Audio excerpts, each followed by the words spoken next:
Okay, so this is a video review for the game The Movies on the PC. This game came out in about 2005, and I still believe it is a really good game, but only for those people who like the sort of micromanagement sort of games.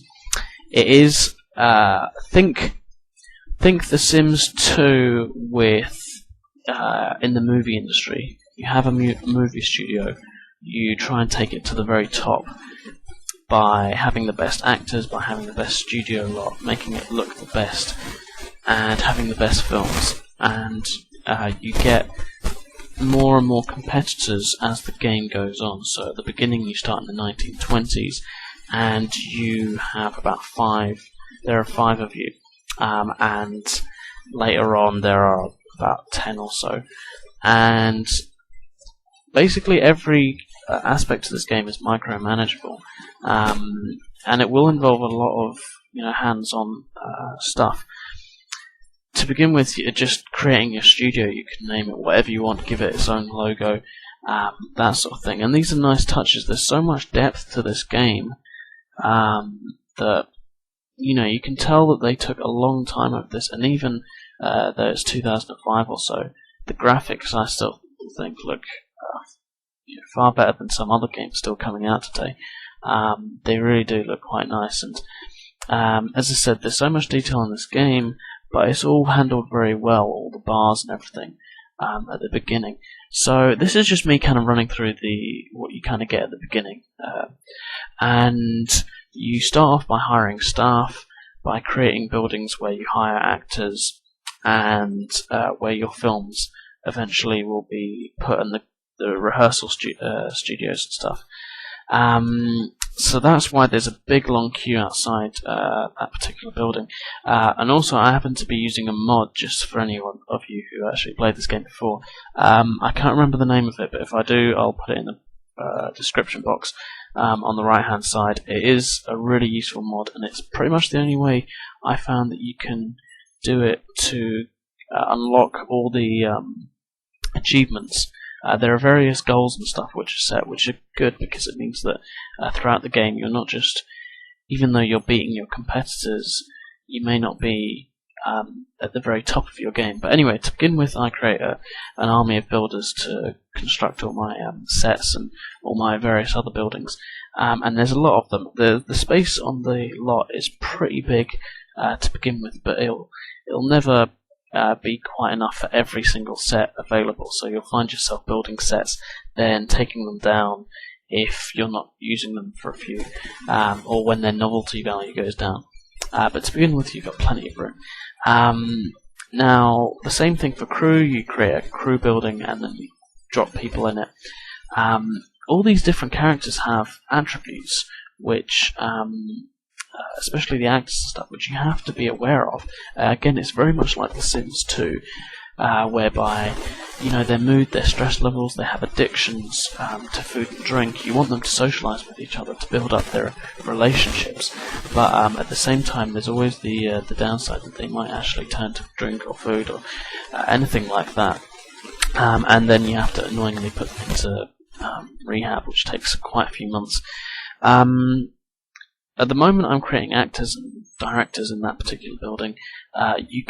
What's a really nice feature is the star creator, which comes with the game, and you can basically create people as you do in The Sims 2. You modify all their facial features, skin color, hair type, whether they got facial hair, what color eyes they've got, how big their nose is, their head is, all these sort of other things. But the most useful aspects of this game is if you create a whole bunch of imported stars, then you can basically create them so they have better personalities, which I always do. I always have better personalities working at the studio, so that they don't get all hissy about things.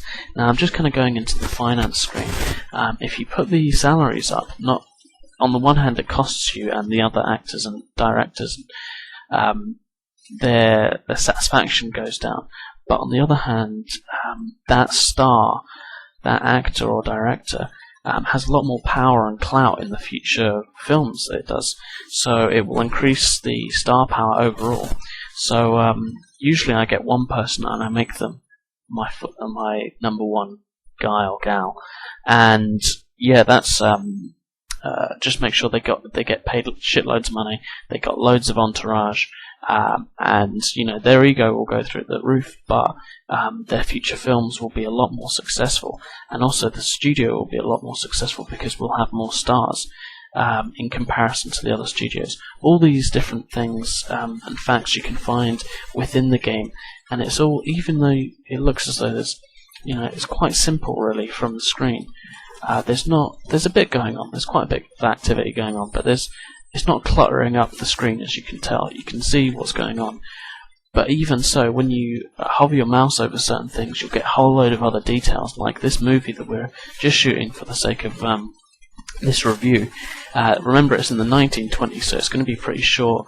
It's a comedy slapstick. It uses the same set. Later on, you'll use numerous sets for your films.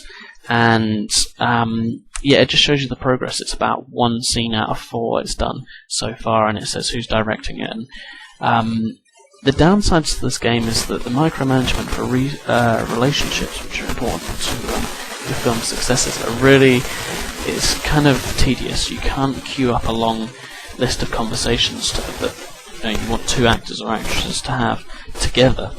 And so that can be it's not like The Sims in that respect, so it means that you have to keep on plopping the person over someone else, and sometimes when you've got a lot of staff going around, that's quite hard to do, and it takes a long time to develop those relationships. So that's the one area of micromanagement I didn't like so much. But yeah, the stars, this shows you all the ratings. There's lots of different areas for which they judge you on, which means that you have to be, again, an all-round studio. You've got to have lots of money, you've got to have satisfied actors and good actors, and a prestigious and good-looking studio. This is just me releasing the film now. It's been created, and yeah, and you get a final rating and you get reviews as well. And it all depends on how their experience, their relationships, the crew experience, the script quality, and the novelty value of the sets and technology used. So there's a lot of things that they can be judged on, but that's a good thing because it means that it adds more depth to the game, and you can watch a film after it's been created. They're very short. They're this is a 1920s one, so it's a 1-star film. It's only going to have a few scenes in it. There is an option to create your own films, but personally, I've never done that. It takes too much time, and what you get out of it, I don't think is worth what you put into it. There is a community, I believe, online who make their own films, and that's cool. If you like that sort of thing, then there is enough to kind of create scenes the way you want, put whichever actors in, dress them up how you want. Pretty much, there are a lot of options. So it's a kind of game in itself, if you like that sort of thing. And these are just the sort of showing you how long it took to create the film and how much it made. So again, there's loads of little details. I love the reviews about how it really gives you an idea of where you're coming down. My particular actor, I think, didn't have enough experience, or the genre fit wasn't right. There are 5 genres which you have to kind of align your stars to. And again, so it's not too expansive, but it's not in that respect, which would be a bad thing. They can cross genres, but you have to make sure they have good relationships and stuff with each other. And finally, I'm just going to show you the makeover section. Again, it's very much like Sims. You can dress them up how you want. So even though you keep stars pretty much most of their career, you can change them however you want. So it's a very customizable game. The graphics are great. The sound is very good. The radio that you get shows. The radio shows are pretty good. So overall, I think it's a very good game, and it still can play today. Which on most things. If you haven't played this game before and you have a PC and you like sort of The Sims and things like that, then have a go. So I give this game a 7.5 out of 10, which is a very good score.